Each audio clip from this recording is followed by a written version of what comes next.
솔로몬이 성전을 건축한 그 해는 솔로몬이 왕이 된 지 몇 년째라래요? 4년째라고 얘기하잖아요. 4년째. 자, 그리고 그때가 출애굽한 지 몇 년이 지났다 그랬죠? 애굽에서 나온 지 480년이 지났다고 얘기하잖아요. 자, 그래서 학자들은 이런 걸 통해서 이제 그 기록 연대를 추정을 하는 겁니다. 그러면 솔로몬이 970년, BC 970년에서 40년 동안 제일했단 말이에요. 그럼 930년까지 통치했는데, 근데 통치 970년에 왕으로 등극했어요. 자, 그런데 BC이기 때문에 우리가 이제 0으로 마이너스로 해야 되거든요. 4년이 지났으니까. 그러면 이게 970년에서 4년을 빼면은 966년이 되는 거예요. 그럼 966년에 이제 성전을 짓기 시작했고, 그 다음에 이때부터 480년 정도 출애굽한 지 480년이 지났다. 그래서 그렇게 966년에서 이제 계산을 해보면은 출애굽한 연대가 BC 1446년으로 이렇게 이제 계산이 되는 겁니다. 자, 그리고 BC 1446년 제가 지난번에 그 출애굽 연대를 얘기했잖아요. 자, 그런데 이제 모세가 광야에서 이 뒤에 40년을 보내잖아요. 그러니까는 BC 1446년부터 이 40년 광야 생활 가운데 창세기, 그 다음에 출애굽기, 레위기, 민수기, 신명기를 모세가 기록했을 것이다. 이런 근거를 통해서 기록 연대를 이제 추정을 하는 겁니다. 자, 그럼 보세요, 여러분들. 하나님의 계시와 하나님의 영감을 받은 사람. 모세는 특별히 시내산에 여러분 모세가 그 성막에 대한 것도 하나님께서 다 보여주신 거거든요. 이 성막에 대한 모든 설계도는 이게 귀로 들려준 게 아니고 성경을 보면 하나님이 내게 보여준 대로 그러잖아요. 그러니까 시내산에 올라가서 하나님이 다 보여줬단 말이에요. 다 이렇게 성막에 대한 거. 그리고 또 한 가지는 뭘 주셨죠? 시내산에서 십계명을 줬잖아요. 근데 십계명을 백성들이 금송아지를 만들고 우상을 섬기는 것 때문에 이제 모세가 하나님의 분노심을 가지고 이제 그거를 깨트려 버리잖아요. 그래서 모세가 다시 십계명을 받으러 또 올라가는데, 모세가 여러분 40일 금식 기도를 몇 번 해요? 2번을 해요. 2번을. 그러니까 40일 금식 기도를 2번을 하고요. 그리고 모세가 결국은 성막에 대한 설계도를 받고, 그 다음에 십계명을 받고 이제 시내산에 한단 말이에요. 그래서 시내산에서 받고 그가 이제 드디어 성막을 완공한 다음에, 성막을 나중에 이제 출애굽기 우리가 공부하겠지만은 성막을 다 완공한 다음에 하나님의 불이 임하잖아요. 출애굽기 40장에서 하나님의 임재거든요. 그러면 이게 하나님의 임재가 성막이 완성된 다음에 하나님이 영광 가운데 임재하시고 나서, 그리고 레위기가 바로 히브리 성경에서는 말씀드렸죠. 그냥 그리고 회막에서, 회막은 바로 성막을 얘기하는 거예요. 연결되는 겁니다. 그러니까 출애굽기와 레위기는 어떻게 보면 한 권의 책인 거예요. 그러니까 성막을 회막, 성막, 이것을 하나님이 보여주신 대로 다 그들이 설계도대로 완공한 다음에 성막을 봉헌하고 성전을 봉헌한다 그랬죠. 그때 하나님의 불이 임한단 말이에요.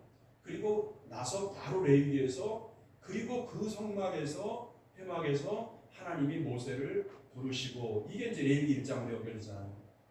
그러면서 너희들이 성막에서 어떻게 예배하고 어떻게 제사하고 너희들이 어떻게 거룩하게 되고 너희들이 어떻게 삶을 살아야 될 것인지를 레위기에서 말을 한 거예요. 그래서 우리가 지금 레위기를 지난 수요일까지 다 공부했단 말이에요.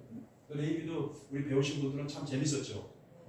레위기가 조금 이해가 되고 그렇게 했단 말이에요. 그리고 이제는 광야를 거쳐서 이제 신명기, 모세가 이 신명기에서 지금 긴급하게 2세대 사람들에게 신명기로서 다시 하나님의 율법을 다시 이렇게 가르치고 다시 하나님의 말씀을 이제 줘야 될 필요성이 있는 것이죠. 왜? 가나안 땅에 들어가게 되면 1세대처럼 그들이 뭡니까? 하나님을 거역하거나 불신하거나 원망하면 또 어떻게 됩니까? 또 멸망해 버리잖아요. 그러니까 그들에게 다시 하나님의 율법과 말씀을 직접 받지 않은 2세대들에게 하나님의 말씀을 다시 주는 게 신명기예요. 그래서 우리가 지금 주일날 신명기를 좀 살펴보고 있지만, 근데 이런 것보다 여러분들이나 제가 더 중요하게 생각해야 될 게, 지금 이 말씀을 여러분 꼭 잊어버리면 안 됩니다. 그럼 하나님의 첫 번째 저자인 모세가 성령의 영감과 하나님의 계시로, 자, 창세기를 좀 우리가 공부하고 있는데, 창세기를 그럼 기록을 했단 말이에요. 그렇죠? 자, 그러면 이 창세기를 기록한 것은 지금 저희들에게 주려고, 원래 목적이 저희들 보고 읽으라고 준 거예요? 아니면 그 당시 출애굽하고 난 광야의 이스라엘 백성들. 자, 이스라엘 백성들도 1세대가 있고 2세대가 있죠. 그래서 민수기 1장에서 숫자를 계수합니다. 그러니까 민수기 1장에서 숫자를 계수하는데 이스라엘 전체 각 지파별로 숫자를 계수하는데 그 계수된 숫자는 광야에서 나온 1세대예요.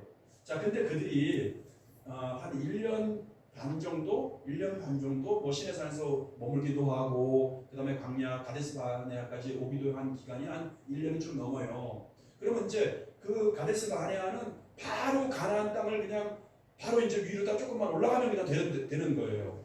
근데 그들이 거기서 뭡니까? 12명의 정탐꾼을 민수기 13장 거기 보면은 마치 하나님께서 먼저 그들에게 그 정탐꾼을 너희가 각 지파에서 뽑아라 이렇게 해서 하나님이 먼저 정탐꾼을 뽑고 정탐하게 한 것처럼 이야기하고 있지만 그러나 모든 광야의 여정과 모든 것들을 다 진행을 한 다음에 신명기를 보면은 신명기에서 모세가 그 지나간 삶의 과거의 흔적들 그들의 삶을 다 회고하면서 너희들이 나에게 그 땅을 정탐하고 싶다고 요구했기 때문에 하나님께서 나를 통해서 너희들에게 정탐을 허락했다 이렇게 나오거든요. 그러면 그들이 결국은 보세요. 그들이 결국은 가데스 바네아까지 가서 그들이 하나님의 약속과 말씀을 신뢰하고 언약을 믿고 들어가면 되는 거예요. 환경을 보지 말고 자기들의 합리적인 생각을 의지하지 말고 자기들의 어떤 그 경험을 믿지 말고 하나님의 약속만 믿고 그냥 들어가면 되는 거예요. 아멘? 근데 그들이 결국 뭡니까? 어떻게 고백을 해요? 메뚜기 컴플렉스에 걸려서 그들의 성은 견고하고 뻥을 쳐도 그렇게 뻥을 칠 수가 없어. 하늘에 닿았대. 무슨 하늘에 나선 그 성벽이 성 위에 그들이 물론 이제 거인족 힘이 있겠지만은 그들은 뭐 장대한 거인이고 우리는 그들이 보기에는 메뚜기 같으니 아마 우리가 보기에도 우리 메뚜기다가 메뚜기 자상, 메뚜기 컴플렉스에 빠져버리는 거예요. 그리고 하나님 신뢰하지 않고 하나님의 약속, 언약은 뭡니까? 하나님의 약속은 반드시 너희를 내가 적과 꿀이 흐르는 땅으로 인도해 가겠다는 거예요. 너희들의 의지도 아니고 너희들의 실력도 아니고 너희들이 뭐 군사적으로 좋은 무기를 갖고 있거나 너희들이 전술이 뛰어나거나 너희들이 무슨 대단한 리더십이 있거나 전술이 있거나 그게 아니고 내가 오합지졸과 같은 너희들을 끌고 가겠다는 거예요. 그럼 우리도 마찬가지입니다. 적용할 때 우리 신앙생활도 우리가 정말 착각을 해요. 목사님도 마찬가지고 저와 여러분이 많이 착각을 해요. 내가 뭘 열심히 하고 내가 뭘 해야지만 그냥 하나님이 다 이루어줄 것처럼 착각을 해요. 그냥 제일 중요한 건 뭐냐면 하나님이 나에게 준 약속의 말씀을 붙잡고 흔들림 없이 환경을 바라보지도 않고 그냥 그래서 믿음이 중요한 거예요. 그냥 가면 되는 거예요. 주님과 함께 동행하면. 근데 그들이 결국 뭡니까? 거기서 하나님 거역하고 불순종하고 원망하고 불평하죠. 그래서 하나님이 뭐예요? 모세가 내가 너를 빼놓고 이 사람들 다 죽이고 다시 너로 말미암아 다른 세대를 일으키겠다는데 모세가 또 중보하잖아요. 그래서 모세의 기도를 하나님이 그래도 들으시고 그러나 거역한 이 백성들은 광야에서 다 죽을 것이다. 그래서 거기서 38년을 돌게 하잖아요. 다 죽잖아요. 그리고 난 다음에 민수기 26장에서 다시 계수를 해요. 그러면 민수기 1장에서 계수하는 거는 1세대들의 숫자란 말이에요. 거역한 세대. 그래서 쉽게 얘기해서 출애굽한 세대. 그런데 26장에서 계수한 거는 뭡니까? 광야에서 태어났거나 그 당시에 20세 미만이었던 그런 사람들의 숫자를 계수하는데 결국 숫자가 오히려 더 적어졌어요. 그렇죠? 한 1900몇 명이니까 한 2000명 정도 오히려 줄어들었습니다. 자, 여러분 생각해 보세요. 그러면 제가 왜 이 상황을 이렇게 오래 이야기하냐면 여러분들에게 이해를 좀 주기 위해서 그렇습니다. 그러면 자, 그들에게 지금 창세기를 통해서 하나님이 모세를 통해서 하고 싶은 얘기는 뭐냐면 우리는 창세기 그러니까 하도 그 제목에 세뇌를 당해갖고서는 이거는 그냥 창조에 관한 이야기야 이렇게 우리 이해해버리잖아. 그죠? 창조에 관한 얘기 맞죠? 그냥 이건 창세기가 그냥 창조 이러면 끝나버려. 이러면 여러분 성경을 너무나도 여러분 이해 못하는 거예요. 그러니까 창세기는 사실 창조에 관한 스토리는 1장과 2장밖에 없어요. 분량으로 따지면 4%예요. 4%. 전체 분량으로 따지면. 그러니까 창세기는 창조에 관한 스토리가 있긴 하지만은 그것이 본질적으로 우리들에게 또는 그 당시에 원 독자들에게 주고자 하는 메시지는 그게 아니었다는 거예요. 그러면 창세기가 하나님이 모세를 통해서 그 출애굽한 특별히 2세대예요. 2세대. 그 1세대 혹은 특별히 2세대에게 하나님이 모세를 통해서 창세기를 기록한 목적이 있을 거 아니야.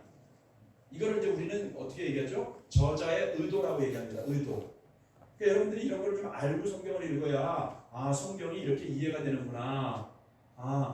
이걸 우리가 좀 더 그 성경을 우리가 좀 뭡니까 설득력 있게 이해도 하고 그 말씀을 통해서 내 믿음이 자랄 수가 있어요. 또 하나님이 어떤 분인지를 우리가 또 깨닫고 이해할 수도 있고 신뢰할 수도 있고.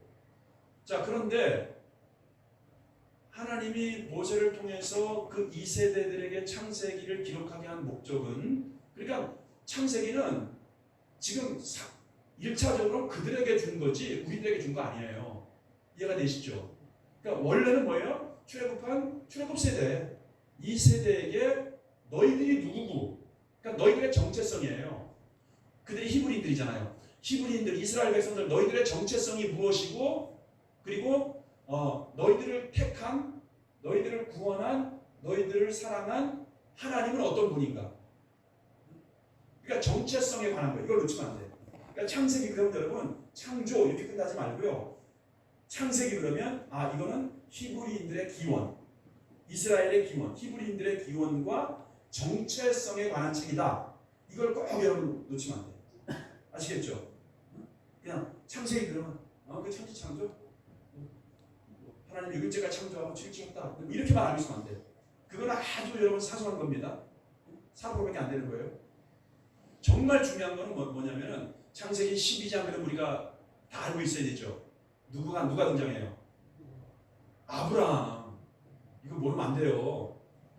창세기 12장 하면 아브라함이 이 아브라함을 놓치면 안 됩니다. 아브라함이 등장하잖아요. 아브라함이 등장하고 그 다음에 우리가 배웠죠. 아이야요 4대 족장. 근데 하나님이 보세요 여러분. 요 12장까지 오는 과정에서 하나님께서 창세기 1장에서 아담과 언약을 하죠. 생육하고 번성하고 충만하라. 하나님이 아담과 언약을 합니다. 근데 아담이 선악과로 인해서 타락해버림으로 인해서 언약을 깨버립니다. 언약을 깨뜨려요. 그러니까 하나님이 언약을 깨뜨리는 가운데서도 하나님이 먼저 사랑과 긍휼로 찾아오셔요. 그들은 자기들의 수치를 가리기 위해서 무화과 잎을 따서 자기들의 부끄러움을 가리고 수치를, 그러니까 죄가 들어오면 수치심이 온다는 거예요. 하나님이 떠나가면. 근데 하나님은 뭐예요? 가죽옷을, 그건 희생을 얘기하는 겁니다. 짐승의 피가 있어야 가죽옷이 생기잖아요. 그래서 가죽옷이라는 게 벌써 이게 피가 들어가는 동사입니다. 그리고 하나님이 창세기 3장 15절에서 여인의 후손에 대한 원 복음을 다시 언약하시잖아요. 자, 그리고 보세요. 그러니까 여러분 아담 언약이 있어요. 따라하세요. 아담 언약. 아담 언약. 그 다음에 타락하죠. 이 타락한 백성들을 하나님이 포기하지 않고 하나님의 사랑으로 이들을 다시 택하고 이들을 구원하고자 하는 하나님의 의지와 사랑이 누구에게 이어지냐면 노아에게 이어져요. 그래서 따라서 노아 언약. 노아 언약. 자, 아담 언약, 그 다음에 노아 언약이 있는데 이 언약이 내용이 똑같아요. 땅에 충만하라, 땅을 다스리는 정복하라, 번성하라, 충만하라 이거예요. 근데 결국 이 언약도 결국은 깨지죠. 그래서 그들이 죄가 반영되니까 하나님이 홍수로 심판하시죠. 홍수로 심판하신 다음에 결국 뭡니까? 또 바벨탑을 쌓고 죄가 반영하잖아요. 그때 하나님이 누굴 불러요? 12장에서 아브라함을 부르는 거예요. 그러니까 아브라함을 택하는 것도 하나님의 전적인 의지고 하나님의 절대는 주권이에요. 섭리예요. 물론 아브라함은 노아의 세 아들 중에서 셈의 족보였죠. 경건 계열이었죠. 근데 아브라함을 택합니다. 근데 아브라함에게 또 뭐예요? 하나님이 또 언약을 맺죠. 여러분 그래서 성경을 우리가 제가 지난번에 말씀한 것처럼 성경의 중요한 주제가 하나님의 나라지만 그러나 이것을 닥치는 두 개의 기둥이 있는데 하나가 뭐라 그랬어요? 언약사라 그랬죠. 그러니까 성경을 읽으면서 언약을 여러분 놓치면 성경 이해 못하는 거예요. 그러니까 여러분이 창세기를 특별히 읽을 때는 언약 중심으로 성경을 읽으셔야 돼요. 하나님이 아담과 언약을 맺고 또 노아와 언약을 맺고 실패하니까, 또 노아 뒤에도 죄가 간영해서 타락하고 실패하니까 그 다음에 하나님이 또 그 다음에는 아브라함을 택하고 아브라함을 눌러서 아브라함에게도 준 언약은 딱 세 가지예요.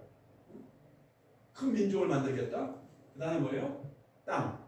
너에게 땅을 주겠다. 그 다음에 세 번째가 뭐예요? 복의 변을 되겠다. 하나님이 그냥 일방적으로 언약을 맺어요. 그러니까 창세기는 12장부터 50장까지가 하나님의 언약의 스토리고, 여기에는 우리가 잘 알고 있는 소위 말해서 4대 족장의 스토리가 나오죠. 이게 중요한 거예요. 이 4대 족장의 스토리가 전체 분량의 거의 80% 가까이 된단 말이에요. 창세기 1, 2장은 4%고. 그러니까 하나님이 원독자인 출애굽 2세대 백성들에게 창세기를 주신 목적은 내가 창조했다? 이게 끝이 아니에요. 창조했다? 이게 끝이 아니고, 너희들 민족의 기원이 어떻게 시작됐는지 아니? 너희들의 정체성이 무엇인지 아니? 이거예요. 너희들이 어떤 존재이고 어떤 사명이 있는지 아니? 그러니까 이 정체성을 그들에게 깨닫게 하고 알려주려고 하다 보니까 창세기에 뭐가 많이 나오냐면 족보가 많이 나오는 거예요. 이해가 되십니까? 여러분, 족보가 성경에서 많이 나오는 책이 있죠. 창세기하고 또 그 다음에 역대상. 이제 역대상도 막 9장까지 족보가 많이 나오잖아요. 족보가. 근데 공통점이 있어요. 자, 창세기에는 그들이 실패한 그들에게 하나님 나라를 다시 세워가야 될, 하나님 나라를 세울 그들에게 너희들의 정체성이 누군지를 알게 하려고 하다 보니까, 정체성을 알려면 족보라는 도구를 이용해야 된단 말이에요. 그러니까 너희들의 정체성을 알기 위해서 따지다 보니까 아브라함이 나오고요. 그죠? 또 아브라함을 거슬러 올라가다 보니까 누가 나와요? 또 노아의 이야기가 나오고요. 그 다음에 에녹도 나오고요. 그 다음에 셋이 나오고요. 그 다음에 가인과 아벨 나오고요. 그 다음에 아담이 나오고요. 그리고 하나님 나오는 거야. 그럼 너희들을 만들고 너희들을 택한, 너희들의 민족을 만들고 너희들과 언약을 맺은 그 하나님이 어떤 분인지를 설명을 하려고 하다 보니까, 그 하나님은 창조를 만든, 우주를 통치하는 창조주 하나님이야. 그래서 창세기에서 뭐예요? 창세기 1장 2장에서 2장에서는 사람을 만드신 분, 그 다음에 2장에서는 뭐야? 천지 우주 만물을 창조하시고 통치하시고 다스리시는 분. 그 하나님이 바로 너희 민족을 만들고 너희를 택했어. 그러니까 그들로 하여금 정체성이 무엇인지를 알려주는 책이 바로 창세기입니다. 여러분, 그런 마음을 가지고 읽으셔야 돼요. 자, 여러분 보세요. 그 사람들은 10년, 20년도 아니고요. 몇 년을 그들이 애굽에서 노예했습니까? 430년을 노예를 있었다는 것은요, 자기 스스로 뭐 판단력이나 생각도 할 수 없는 지경이에요. 주인이 시키는 대로 해야 돼요. 자기 결정이 없어요. 노예예요. 의지도 없어요. 아무것도 할 줄 몰라요. 그래서 하나님이 뭐라 그랬습니까? 하나님이 출애굽기에서 그들을 건지고 난 다음에 가나안 땅으로 바로 그 숲곳에서 바로 그냥 가나안 땅, 그냥 뭐 늦어도 열흘, 좀 빨리 걸으면 일주일이면 가나안 땅 갈 수 있거든요. 근데 하나님이 글로 인도하지 않고, 왜 그래? 왜? 하나 성경에 뭐라고 표현되어 있어요? 그들이 전쟁 있잖아요. 전쟁을 하게 되면 돌이켜서 돌아갈까, 이런 말을 하잖아요. 왜? 그들은 너무나 노예고 종이니까 뭘 못해요. 판단력도 없어요. 그러니까 전쟁 이러면 벌써 두려우니까 다시 애굽으로 돌아갈 수밖에 없는 거예요. 그래서 하나님이 그 길로 인도하지 않고 그들에게 노예 근성, 그들에게 어떤 그 무장을 시키기 위해서, 또 가나안 땅 들어가면 또 전쟁이 되잖아요. 그래서 하나님이 가데스 바네아까지 오는 과정 가운데, 자, 출애굽하면서 10가지 제안을 하죠. 너희들의 실력으로 나온 게 아니고 너희들을 창조하고 너희들을 구속한 나의 능력으로 너희들은 그 애굽의 노예에서 나온 거야. 그거를 증명하기 위해서 10가지 재앙을 내잖아요. 그걸 경험하잖아요. 그리고 그들에게 또 뭡니까? 홍해의 기적 사건을 보게 하잖아요. 그러니까 그들이 할 건 아무것도 없어. 그냥 믿음만 가지고 하나님 동행하면 돼. 하나님의 약속의 말씀 믿고 그냥 같이 가면 돼요.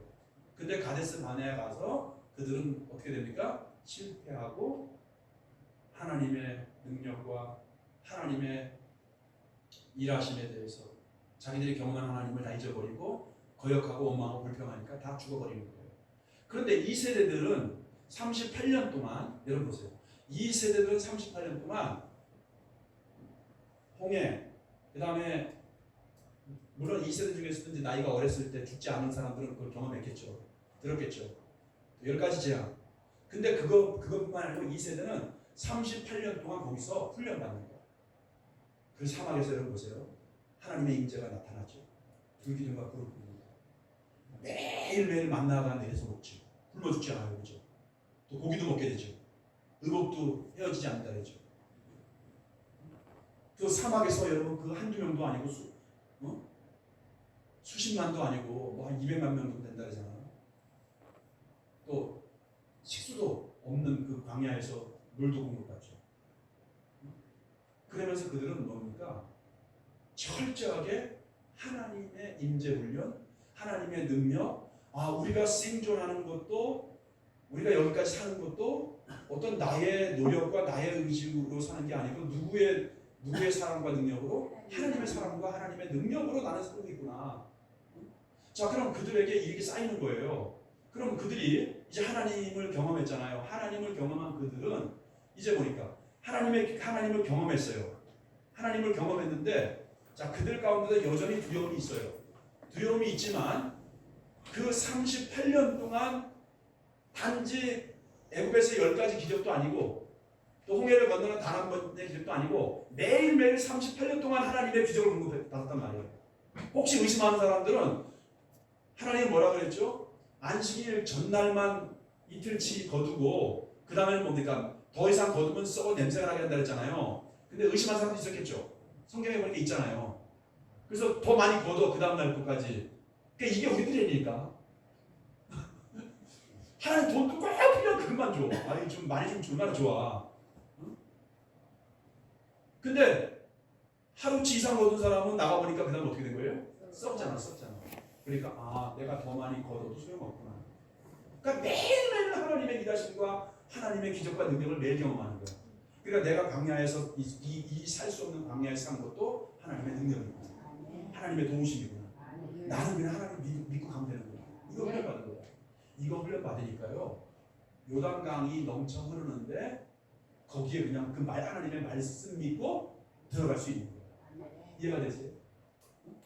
그리고 그들이 들어가서 이제 첫 번째 만나는 난공고랑 여리고성 있죠. 여리고성도 근데 여리고성 전쟁 앞두고 또 하나님이 희한해. 그러니까 그들의 믿음은 비슷한 거예요. 그들에게 여러분 보세요. 뭐를 행하라 그랬죠? 할례를 행하라 그래요. 할례.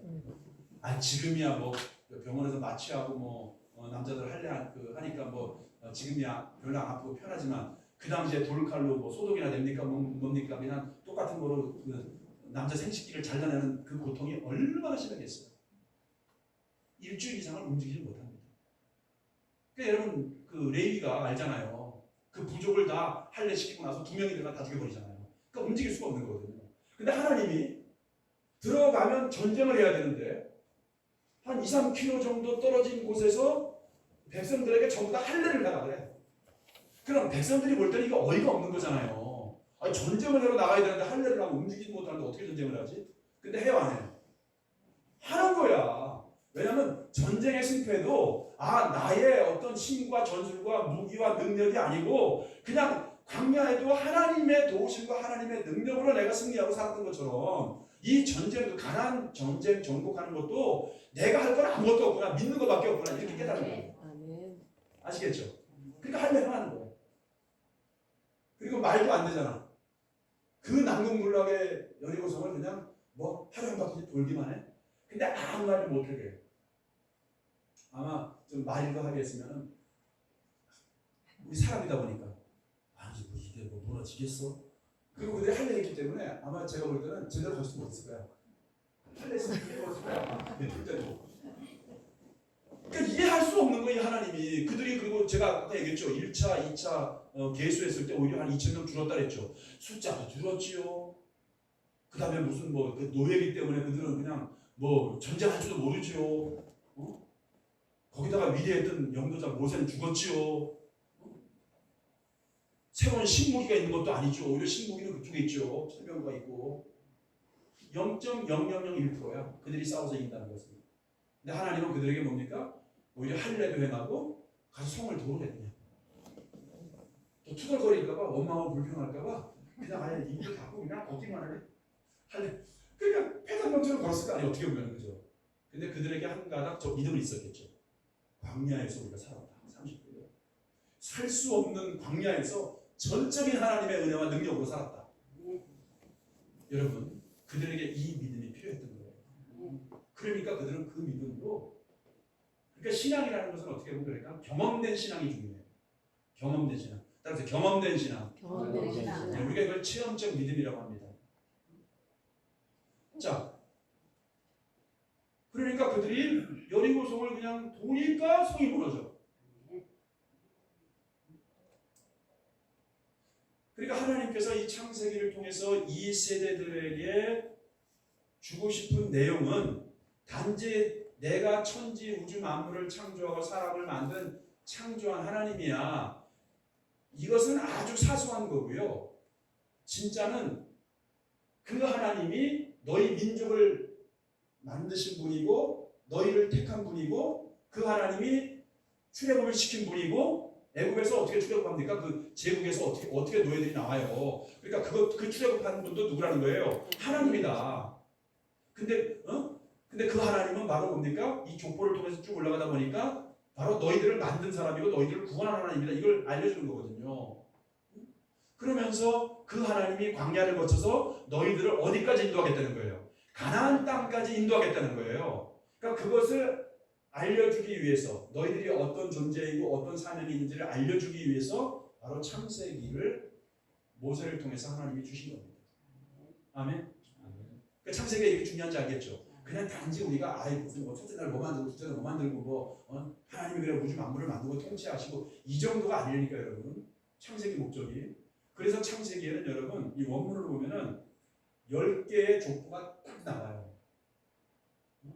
아담의 족보도 나오고 그 다음에 뭐예요? 노아의 족보도 나오고 아브라함의 족보도 나오고 다 이게 나와요. 근데 그들 족보만이 아니고 하나님을 대적하는 세력들의 족보도 나오죠. 뭐 에서의 족보도 나오고 뭐 이런 것처럼. 그래서 그 족보 이야기를 통해서 너희들이 누구냐? 너희들이 누군지 알아야 돼. 그걸 알아야 돼 일단. 그래야 믿음이 생기고 그래야 너희들 승리할 수 있어.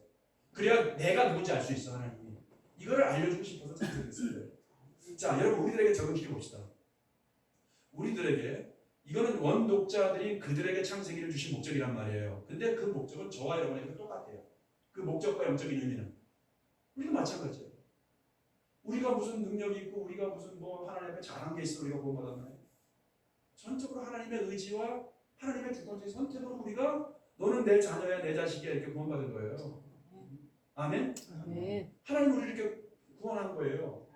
그리고 하나님이 우리에게 요구하는 건 다른 거 없어요.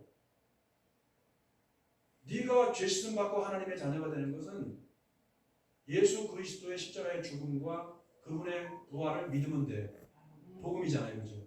그러니까 믿으면 구원받는 거예요. 하나님의 자녀는 거예요. 그리고 내가 이 믿음을 가지고 하나님의 약속의 말씀 있죠. 하나님의 약속의 말씀대로 살아가면은 지금 뭔가 안 풀리는 것 같아도 하나님이 마치 이스라엘 백성들이 광야에서 38년 동안 그 혹독한 환경 속에서 하나님이 누군지를 그들이 체험을 했잖아요. 그러니까 그들이 뭡니까? 담대하게 하나님의 약속의 말씀을 믿고 요단강으로 들어가기도 하고 여리고도 그냥 말도 안 되는 방법이지만 여리고도 돌기도 하고 결국 가나안 땅을 정복하지 않습니까? 그래서 우리들에게도 창세기를 통해서 저와 여러분이 누군지 먼저 우리들의 정체성을 우리가 알아야 돼요. 아시겠죠? 그냥 여러분 왔다 갔다 하는 교인 되면 안 됩니다. 진짜 믿음의 사람들이 돼야 돼요. 참 믿음의 사람들이 돼야 돼요. 참 믿음의 사람. 우리 역사분에게 참 믿음의 사람이 됩시다. 참 믿음 사람이 되십시다. 그러니까 우리의 정체성은 하나님을 믿는, 참으로 믿는 성도의 성도. 그러니까 믿음이 중요해, 믿음이. 자, 여러분, 창세기 1장 1절에 보면은 태초에, 한번 보세요. 창세기 1장으로. 자, 태초에 하나님이 천지를 창조하시니라, 그렇게 나오죠. 창조하시니라, 이렇게 나와요, 태초에. 근데 이거는 여러분, 조건문입니까? 이건 아니에요, 조건문이. 그냥 선포예요, 선포. 그러니까 그 출애굽 2세대들에게 너희들이 누구고, 그 다음에 너희들의 정체성이 누군지를 알려주기 위해서 우리가 그러면 하나님을 만날 수밖에 없잖아요. 아담이 하나님이니까. 너희들을 만들고 너희들을 출애굽시키고 너희들을 광야를 통해서 가나안 땅으로 인도하실 분이다. 이거를 지금 보여주는 거 아닙니까? 그런데 태초에 하나님이 천지를 창조하시니라 이렇게 선포를 해버려요. 조건도 아니고요. 오늘날 많은 사람들이 그래요. 아, 나 이해를 못해서 못 믿겠다. 이해를 못해서 못 믿겠다. 우리 그런 사람 많잖아요. 그렇죠? 하나님을 이해가 안 가니까 못 믿겠대요. 근데 이해가 먼저가 아니고, 따라오세요. 이해가 먼저가 아니고 믿음이 먼저다. 믿음이 먼저다. 그러니까 믿음이 먼저입니다. 믿으면 이해가 돼요. 근데 이해가 안 가니까 못 믿겠다 그래요. 근데 여러분의 믿음이 증명되잖아요. 여러분의 믿음이 증명되면 하나님이 어떤 분인지 이해가 되고요. 성경이 이해가 되는 거예요. 그리고 이 믿음을 통해서 우리는 뭡니까? 하나님이 나를 통해서 이루실 놀라운 일들을 우리가 경험하게 되는 거예요. 그러니까 믿음이 중요합니다. 여러분들의 노력보다도 뭐가 중요하다고? 믿음이 중요합니다. 믿음이. 근데 아까도 제가 말한 것처럼 믿음이 그냥 이론적인 믿음이 있어요. 이건 우리가 지식적인 믿음이에요. 머리로 알고 있는 믿음. 이 믿음은 힘이 없습니다. 이 믿음은 교회를 수십 년 다니고 직분이 아무리 뭐 목사님, 장로님 이렇게 된다 그래도 이 머리로만 알고 있는 이 지식적인 믿음은요. 환난과 풍파가 어려움이 오면은 그냥 한없이 떨어져요. 그러나 경험된 믿음이 있죠. 마치 광야에서 이스라엘 백성처럼 하나님이 누군지를 분명히 경험한 이걸 살아있는 믿음이라고 해요. 이 경험적인 믿음. 이 경험적인 믿음이 있으면요. 아무리 내 환경이 지금 힘들고 어려워도 이것 때문에 여러분 내가 무너지지 않습니다. 사람이니까 연약해서 흔들릴 수는 있겠죠. 그러나 무너지지 않아요. 그래서 성경에서 여러분 우리가 한번 오늘 시간이 많이 갔는데 야고보서 한번 찾아보고 말씀 기도하죠. 야고보서 1장 2절에서 자, 그래서 이런 얘기를 한 거예요. 세상의 모든 종교, 세상의 모든 가르침은 힘들고 어려우면 언젠간 지나갈 거야. 참고 인내해. 좋은 날 올 거야. 이렇게 가르치잖아요. 세상의 다른 종교들은. 근데 하나님은 말씀, 우리 기독교는 그렇게 가르치는 게 아니고 야고보 1장 2절 한번 보세요. 야고보 1장 2절.